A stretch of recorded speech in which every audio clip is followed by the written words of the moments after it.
कैसे हैं आप? उम्मीद करते हैं आप सब खैरियत से होंगे, खुश होंगे और हमारी दुआ है कि आप हमेशा खुश रहें, हंसते और मुस्कुराते रहें। मेरा नाम है रहमान अनवर और मैं हूं ज़फ़र इकबाल। और आज हम जिस वीडियो पे रिएक्ट करने जा रहे हैं, इस वीडियो का टाइटल है Pakistan faces historic economy disasters. तो देखते हैं वीडियो। अगर वीडियो पसंद आए वीडियो को लाइक, चैनल को सब्सक्राइब ज़रूर कीजिएगा। करते हैं वीडियो स्टार्ट और देखते हैं। आसिफ मसीह कपड़े की फैक्ट्री में काम करने वाला एक डेली मजदूर। फैक्ट्री बंद हो गई है और आसिफ बेरोजगार लाहौर के एक डिम लाइट वाले अपने कमरे में हर दिन आसिफ सोचता है कि वो अपने 7 लोगों के परिवार को खिलाएगा क्या। नौकरी से निकाले जाने के बाद उसने मजदूरी की, ऑटो रिक्शा चलाया। उसकी पत्नी शमीम भी उसकी मदद करती है, मगर उनकी 3 बेटियों और 2 बेटों का पेट भरने के लिए ये काफ़ी नहीं है। पहले ऐसा नहीं था दोस्तों। वो बताते हैं कि 500 रुपयों में दिन का गुजारा हो जाता था, लेकिन अब चीज़ें बदल गई हैं। सिर्फ एक बार का खाना बनाने के लिए उन्हें 1500 रुपये चाहिए होते हैं।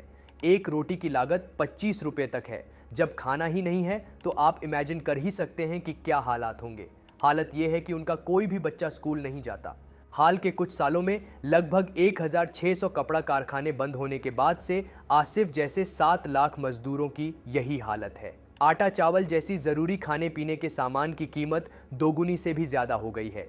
बीते रमज़ान के महीने में जनता ने प्याज 300 रुपये, टमाटर 200 रुपये, लहसुन 600 रुपये किलो और दूध 210 रुपये किलो खरीदा है।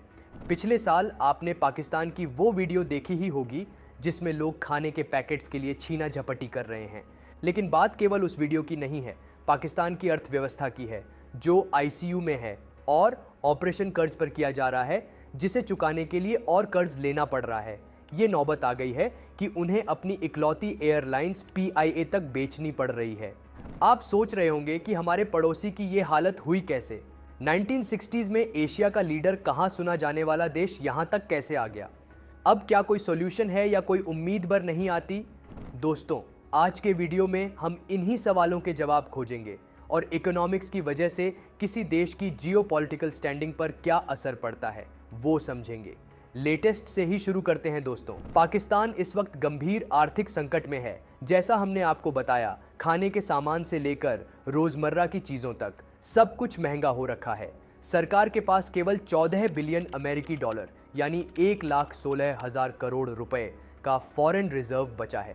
इंटरनेशनल मॉनेटरी फंड से जो 3 बिलियन यूएस डॉलर का रिलीफ पैकेज मिला था, उसकी आखिरी किस्त भी पिछले महीने ही आ चुकी है।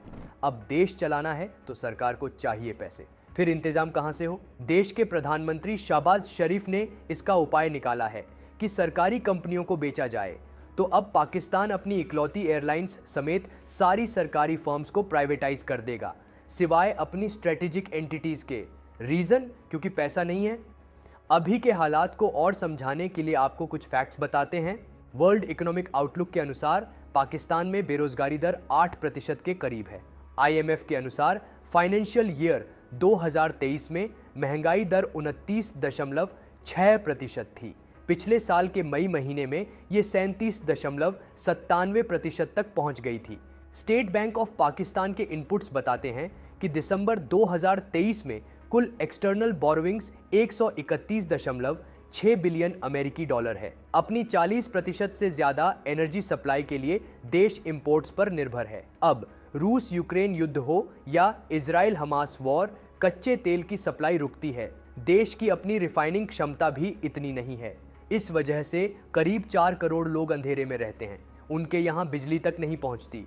आगे के आसार भी अच्छे नहीं। वर्ल्ड बैंक ने 2024 के लिए केवल 1.8% की ग्रोथ का अनुमान लगाया है। तो दोस्तों, अब आप सोच रहे होंगे कि आखिर पाकिस्तान के इतने अलग अलग इंडिकेटर्स पर फेल करने की वजह क्या है। आइए एक एक कर जान लेते हैं। Number 1, debt trap. जानकार बताते हैं कि डोमेस्टिक डेट बड़ी समस्या है। टोटल डेट का लगभग 60%, इसका ब्याज भार भी 85% है। पाकिस्तान का एक्सटर्नल डेट भी लोन देने वालों की ओर झुका हुआ है। वैसे बॉन्डेड डेट कम है। डेट स्टॉक का केवल 8%, करीब करीब 69 बिलियन डॉलर। नवंबर 2023 तक पाकिस्तान चीन से इतना उधार ले चुका था। IMF ने 1958 से 23 बार और 1988 से कुल 14 बार पाकिस्तान को पैसे भेजे हैं। पाकिस्तान का डेट टू GDP रेशियो पहले से ही 70% से ऊपर है। ये दुनिया की किसी भी बड़ी अर्थव्यवस्था का सबसे खराब रेशियो है। IMF और क्रेडिट रेटिंग एजेंसीज का अनुमान है कि इसे चुकाने में सरकार के रेवेन्यू का 50 से 60% चला जाएगा। Short term debt repayment pressure से स्थिति और भी खराब हो गई है। अप्रैल 2023 से जून 2026 के बीच पाकिस्तान को $77.5 बिलियन का भारी भरकम कर्ज चुकाना होगा। इससे क्या होगा दोस्तों? और समस्या होगी। लोन चुकाने के प्रेशर से फॉरेक्स पर प्रेशर पड़ेगा। Number 2, political instability.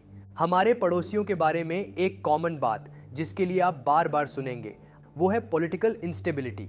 पाकिस्तान की आज़ादी के 76 बरस हो चुके हैं, लेकिन चुनी हुई किसी भी सरकार ने आज तक अपना टर्म पूरा नहीं किया। मिलिट्री का सरकार में सीधा दखल रहता है। ये बात ओपन सीक्रेट जैसी है। सेना की मर्जी के खिलाफ कोई भी सुधार नहीं कर सकते, आर्थिक भी नहीं। अभी हाल का एग्जाम्पल देख लीजिए। अप्रैल 2022 में जब प्रधानमंत्री इमरान खान की सरकार गिरी और इंस्टेबिलिटी की स्थिति आ गई, महीनों तक रैलीज चली, इमरान गिरफ्तार हुए, छूटे। इस सबसे होता यह है कि आर्थिक गतिविधियां ठप्प हो जाती हैं। देश एक डायरेक्शन में चल ही नहीं पाता। सरकार बदलती रहती है, आर्थिक नीतियां भी बदलती रहती हैं। इससे इन्वेस्टर्स की स्थिति बिगड़ जाती है। वो मन ही नहीं बना पाते कि कोई लॉन्ग टर्म इन्वेस्टमेंट करें। राजनीतिक उथल पुथल की वजह से आर्थिक मुद्दे पीछे छूट जाते हैं। फिर पाकिस्तान का सिक्योरिटी क्राइसिस है। बलोचिस्तान प्रांत में आए दिन बम धमाकों की न्यूज़ रिपोर्ट्स आती हैं। Number 3, natural calamities. Unfortunately Pakistan natural calamities के प्रति बहुत वल्नरेबल है, विशेषकर बाढ़ से। इन आपदाओं का देश की अर्थव्यवस्था पर अलग अलग तरह से असर पड़ता है। बाढ़ और अन्य आपदाओं के कारण इंफ्रास्ट्रक्चर बहुत सफ़र करता है। घर हुए, एग्रीकल्चर लैंड हुआ, सड़कें हुई, सब तहस नहस हो जाता है। इकोनॉमिक प्रोडक्शन पर सीधा असर पड़ता है। वर्ल्ड बैंक एस्टिमेट्स के अनुसार 2022 में जो बाढ़ आई थी, सिर्फ उससे ही देश को $30 बिलियन का डैमेज लगा। फिर लोग तो बेचारे प्रभावित होते ही हैं, उन्हें अपने घर छोड़ने पड़ जाते हैं। वापस आते हैं तो मुआवजे के लिए सरकार से गुहार लगाते हैं, दर दर की ठोकरें खाते हैं। इससे बेरोजगारी बढ़ती है, गरीबी बढ़ती है, माल की आवाजाही धीमी हो जाती है। डोमेस्टिक हो या इंटरनेशनल, ट्रेड पर असर पड़ता है। Number 4, macro issues. ये तो कुछ माइक्रो इश्यूज हुए, लेकिन हमें यह भी समझना होगा कि अर्थव्यवस्था के बड़े फॉल्ट्स, बड़े लूप होल्स क्या हैं। देखिए, 2 मुख्य प्रॉब्लम्स और हैं, फिस्कल डेफिसिट और करंट अकाउंट डेफिसिट। एक एक लाइन में ये भी समझ लेते हैं कि ये होता क्या है। फिस्कल डेफिसिट मतलब किसी फाइनेंशियल ईयर में अगर बजटरी एक्सपेंडिचर रेवेन्यू से ज्यादा हो, यानी जितना कमाया नहीं उससे ज्यादा खर्च दिया। करंट अकाउंट डेफिसिट माने गुड्स एंड सर्विसेज के एक्सपोर्ट की टोटल वैल्यू इंपोर्ट से कम हो, यानी खरीद ज्यादा रहे हैं, बेच कम रहे हैं। तो हुआ ये है कि फिस्कल डेफिसिट बढ़ गया है, क्योंकि जितनी भी सरकारें आईं और रहीं, उन्होंने टैक्स बेस नहीं बढ़ाया। मतलब जितनी भी संपत्ति, आय और आर्थिक गतिविधियां हैं जिन पर टैक्स लगाया जा सके, उसे नहीं बढ़ाया।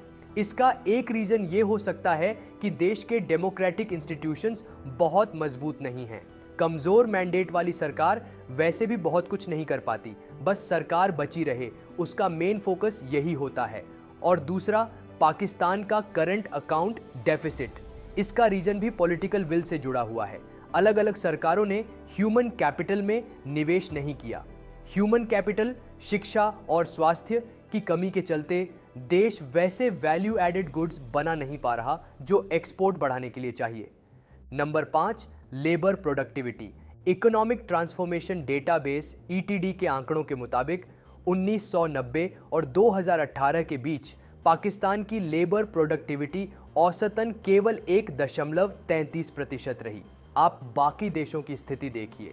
बांग्लादेश में यही रेट 3.88% रहा, भारत में 4.72% और चीन में 8.12%। किसी इकॉनमी में जब वर्कर्स लो प्रोडक्शन सेक्टर्स से हाई प्रोडक्शन सेक्टर्स की तरफ बढ़ते हैं, तब लेबर प्रोडक्टिविटी भी बढ़ती है। पाकिस्तान के केस में अगर हम केवल सेक्टर्स के सुधार देखें तो तो औसत बढ़त केवल 0.73% रही है। माने न सेक्टर बेहतर हो रहे न labour productivity. Number 6, trade imbalance. Pakistan का इंपोर्ट सालों साल से उनके एक्सपोर्ट से ज्यादा है, माने ट्रेड डेफिसिट हो रहा है। 2018 में स्थिति सबसे खराब थी, 37.7 बिलियन डॉलर का डेफिसिट हो गया था। फिर इंपोर्ट भी कमजोर है, इंपोर्ट में बहुत वैरायटी नहीं है और वैसी इंडस्ट्रीज भी नहीं है।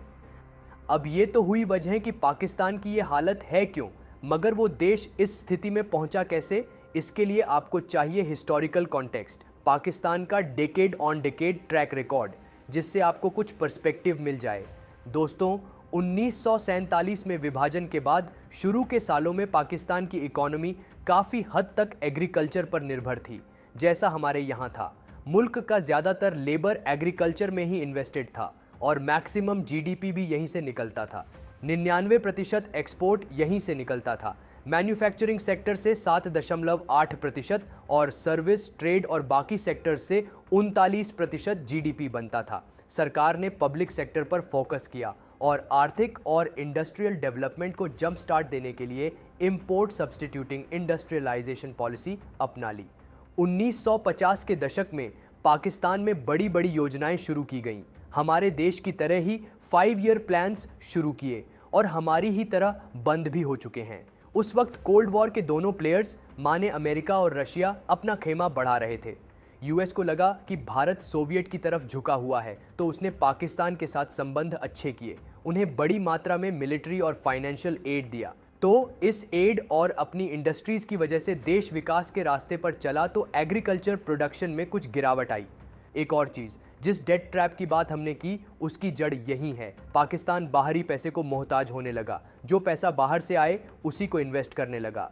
ट्रेड डेफिसिट की हालत बदतर हो गई और यही समय था जब पश्चिमी पाकिस्तान और पूर्वी पाकिस्तान, जो अब बांग्लादेश है, उनके बीच आर्थिक अंतर आया। फिर आया 60 का दशक। अमेरिका पैसा दे रहा था और पॉलिटिकल स्टेबिलिटी भी थी। इकोनॉमी पटरी पर थी, गरीबी के स्तर में गिरावट आ गई थी, इंफ्रास्ट्रक्चर में इन्वेस्टमेंट किया जा रहा था, किसानों के लिए इंसेंटिव्स और ग्रीन रेवोल्यूशन की वजह से एग्रीकल्चर में भी अच्छी ग्रोथ दिख रही थी, इंडस्ट्रीज भी बूम कर रही थी। फिर 1965 में भारत के साथ जंग हो गई, इससे फॉरेन एड कुछ रुक गई और मैन्युफैक्चरिंग सेक्टर भी सुस्त पड़ने लगा। बावजूद इसके पाकिस्तान ने पूरे दशक में एक अच्छा जीडीपी ग्रोथ रेट बनाए रखा, मगर दूसरी तरफ एक इशू बद से बदतर होता जा रहा था। पूर्वी और पश्चिमी पाकिस्तान के बीच आर्थिक अंतर बढ़ रहा था। पश्चिमी पाकिस्तान में पर कैपिटा जीएनपी 504 रुपये था और पूर्वी पाकिस्तान में 314 रुपये। इससे पूर्वी पाकिस्तान में लोगों के मन में डिसकॉन्टेंट आने लगा। 60 के दशक के बाद आता है 70 का दशक। पाकिस्तान की ये ग्रोथ गाड़ी इसी दशक में आकर पटरी से उतरती है। इसको अच्छे से समझिए। 1971 में पूर्वी पाकिस्तान आज़ाद हो गया, अलग देश बन गया बांग्लादेश। पाकिस्तान जंग भी हारा, तो इसमें उनका बड़ा नुकसान हुआ। फिर क्या था? गरीबी बढ़ी, कच्चे तेल की कीमतें आसमान छूने लगीं। 1974 से 77 तक ग्लोबल मंदी आई, उसका असर भी पड़ा। महंगाई बढ़ी, फिस्कल डेफिसिट यानी राजकोषीय घाटा भी बढ़ा।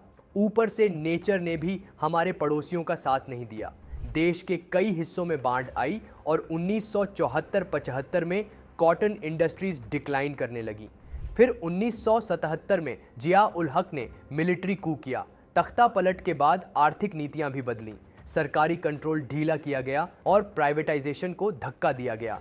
फिर भी सब कुछ खराब नहीं था, अलग अलग सेक्टर्स में कुछ कुछ ग्रोथ भी देखी गई। अब आइए 80 के दशक में। इस वक्त देश की इकोनॉमी में कुछ ज़रूरी बदलाव आए। सरकार को समझ आ गया और उन्होंने नेशनलाइजेशन वाली पॉलिसीज से स्विच मारा, प्राइवेट सेक्टर की अहमियत समझी और वहाँ निवेश किया। इससे हालत बेहतर हुई। इसी पीरियड में गरीबी और बेरोजगारी भी कम हुई। हालांकि कर्ज की साइकिल अभी तक चल रही थी। वापस आ जाते हैं टाइमलाइन पर। हम लोग 90 के दशक तक पहुंच गए हैं। जैसे इंडिया के लिए 90 का दशक एक बहुत क्रूशल डिकेड है because of new industrial policy, जिसे हम लिबरलाइजेशन, प्राइवेटाइजेशन, ग्लोबलाइजेशन कहते हैं। पाकिस्तान के लिए ये डिकेड मिक्स्ड बैग सा था। एग्रीकल्चर और मैन्युफैक्चरिंग अपनी स्पीड से चलते रहे, मगर इसी दशक में पाकिस्तान ने अपने इतिहास की दूसरी सबसे खराब इन्फ्लेशन देखा। और इसकी वजह क्या थी? जीडीपी ग्रोथ रेट में गिरावट, इसके साथ बेरोजगारी बढ़ी। 1991 में 5.9% से 2000 आते आते 7.2% तक पहुंच गई। पाकिस्तान का फॉरेन डेट 3 गुना हो गया। 1995 में देश का डेट करीब $30 बिलियन था। अब आ जाइए 2000 में। डेट का असर ग्रोथ पर पड़ा और इस समय तक उन्हें बात समझ भी आ गई थी। उन्होंने 2001 में एक कमेटी बनाई, date reduction and management committee. 2004-05 में रेट ऑफ ग्रोथ 8.6% के आसपास था, लेकिन बाद के सालों में ग्रोथ स्लो हुई, इन्फ्लेशन हाई हुआ और तो और एनर्जी क्राइसिस सर पर मंडराने लगा। 2008 में जो ग्लोबल फाइनेंशियल क्राइसिस आई थी, जिसे ग्रेट रिसेशन भी कहते हैं, उसका असर पाकिस्तान पर भी पड़ा। कंक्लूजन, अब पाकिस्तान की जो स्थिति हमने आपको बताई, उसका सीधा रिलेशन उसकी जियोपॉलिटिक्स से है एंड वाइस वर्सा। भाई आप खुद सोचिए, इस स्थिति में आप रहोगे, न सरकार है, न कोई विजन है, न विजन को इम्प्लीमेंट करने वाला कोई है। आप कर्जा मांगे जा रहे हो, देश की रिसोर्सेज बेचे जा रहे हो, फॉरेक्स कम होता जा रहा है, एक्सटर्नल फैक्टर्स पर आपकी डिपेंडेंसी बढ़ती जा रही है। कोई भी देश बिना किसी शर्त के तो आपकी मदद करेगा नहीं। आप जितना कर्ज लेंगे, कर्ज तले दबते जाएंगे। इससे आपकी नेगोशिएशन पावर कमजोर होगी। ट्रेड डील हो या कोई सिक्योरिटी पार्टनरशिप, इससे तो कम होगी ही। चूंकि आपके यहाँ स्टेबिलिटी भी नहीं है, तो ग्लोबल साउथ में आपको एक ज़रूरी प्लेयर के तौर पर देखा भी नहीं जाएगा।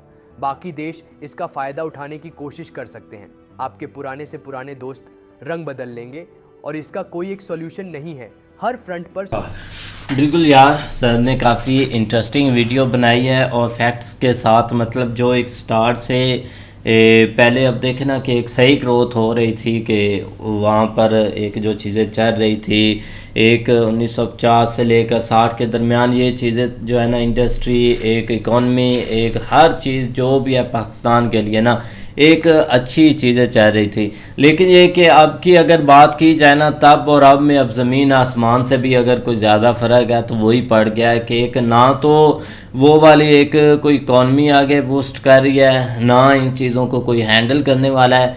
अब सबसे ज़्यादा जो बड़ी प्रॉब्लम यही है कि इन चीज़ों को कोई हैंडल करने वाला नहीं है। मतलब अगर कोई हो भी ना, एक पॉलिटिशियन हो या कोई हमारा प्राइम मिनिस्टर हो, या अगर आर्मी का इसमें आता है, तो मतलब वो अगर इंटरफेयर करती तो वो अगर हैंडल करे तो कोई नहीं। अब तो सब यही बोलते हैं कि अब पता है कि अब मौका है कि जिस जिसका हाथ पड़ता है वो अपना निकाल लो, जो जो चीज़ मिलती है। ये जब चीज़ें चलेगी ना कोई इकॉनमी आगे बढ़ेगी, ना कोई गरीब का सोचेगा। बस यही है कि अपना अपना सोचेंगे और जब तक हर चीज़ ख़त्म नहीं हो जाती तब तक ये खाते ही रहेंगे। कोई इसको संभालने वाला नज़र नहीं आ रहा। नहीं, वाकई सही बात है यार। एक स्थिति ना काफ़ी एक ख़राब है, क्योंकि एक स्टार्ट से लेकर ना एक पाकिस्तान का कोई विज़न नहीं रहा कि मतलब कि हमने एक ही साइड पर जाना। ये ग्रुपों में एक ही डिवाइड होते रहे, कभी मतलब कि एक चाइना में चले गए, कभी एक अमेरिका में चले गए। लेकिन जो इनको लत लगी थी ना एक कर्जा मांगने की, और आगे फिर मतलब कि उसको यूज़ करना, फिर से लेना, फिर से यूज़ करना, वो सबसे ज़्यादा चीज़ इनको ना एक ले डूबी। अब देखो ना, अभी भी मतलब कि वही हर चीज़ है, वही मतलब कि पहले तो एक इन्होंने मॉल बनाया हुआ था कि एक जो एक हमारे आस पड़ोस एक कंट्री है ना, आप इंडिया को ले लेके, वो एक आपका सबसे बड़ा एक ना एक आपको आगे एक तरक्की नहीं करने दे रहा, आपके मतलब के रुकावट बनता है एक रास्तों में। तो लोग थोड़ा बहुत बिलीव कर लेते थे कि बाकी यार कुछ ना कुछ एक इंडिया का ज़रूर इसमें एक रीज़न है जिसकी वजह से या हम आगे नहीं बढ़ रहे हैं या वो एक रोक रहे हैं हमको। तो वो सब पॉइंट ना एक फेल हो गए। एक जब पता चला लोगों को कि यार एक अंदर के इनका मतलब कि एक कीड़ा है, वो इनको आगे नहीं बढ़ने दे रहा, ये खुद एक अपनी एक फेल है इनका, जिसकी वजह से ये आगे नहीं बढ़ रहा है। अब देखो ना, अब ये जो 2024 साल है ना, ये सबसे एक टफ रहने वाला है। अब जितने एक टैक्स एक हाई हो चुके हैं ना, मुझे तो लगता है कि गरीब बंदा एक सर्वाइव कर ही नहीं सकता। कुछ ज़्यादातर लोग बेचारे खुदकुशी करेंगे, कुछ अपने एक परिवार को एक मतलब के पता नहीं किधर भेज रहे हैं। तो काफ़ी ना एक स्थिति ख़राब है। अब यही एक साल में एक इन्होंने एक 19 से 13 ट्रिलियन इन्होंने टैक्स एक इकट्ठा करना है। 13 ट्रिलियन टैक्स मुंह से कहना काफ़ी एक आसान है, लेकिन जब ये टैक्स डालेंगे ना एक गरीब बंदे पर, तो उसके भी भाई एक दो निकल जाएंगे।